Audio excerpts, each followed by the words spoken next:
अरे लागल झूलनिया के धक्का। एक पत्नी के डिमांड है अपना पतिदेव से झूलनी के, तो कन्या के बहुत प्रेम करे छथिन। झूलनी लावला कलकत्ता पहुंच गेलखिन, लेकिन झूलनी के की हाल भेले अब से सुनियो। अरे लागल झूलनिया के धक्का, हम धक्का मुंह से कहै छियै आ ई अपना ढोलक से केना धक्का मारथिन अब से सुनियो।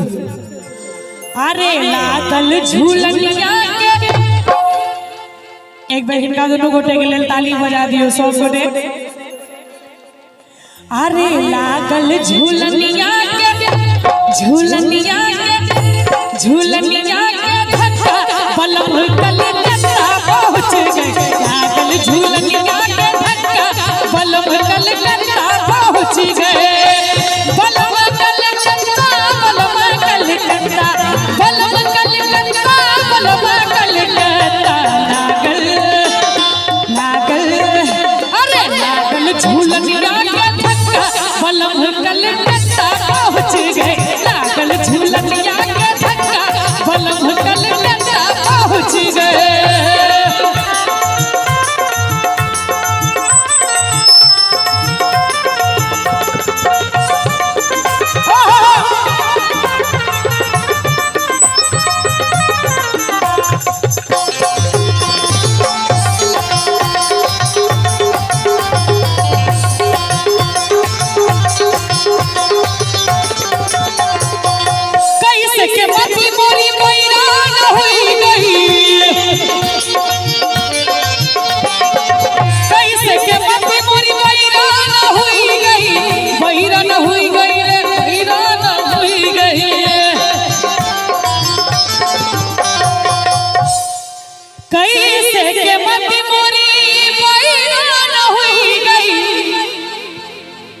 झुलनी के, झुलनी के, झुलनी के, झुलनी के, अरे झुलनी के कारण भइनी मुक्का, बलम कलकत्ता पहुंच गए।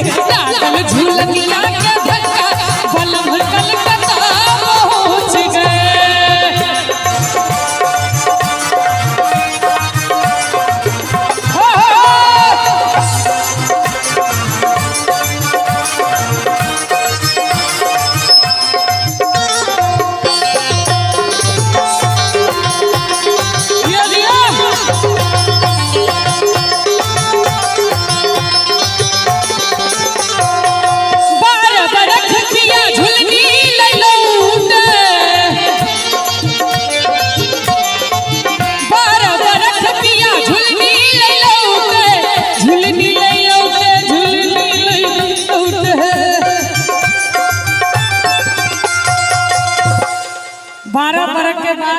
पियाजी झुलनी लको आबै छथिन, ओ झुलनी त भाड़ में जा दियो।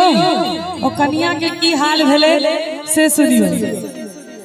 12 बरख पीछे झुलनी ले लौटे, 12 बरख के बाद दिहिया दिहिया दिहिया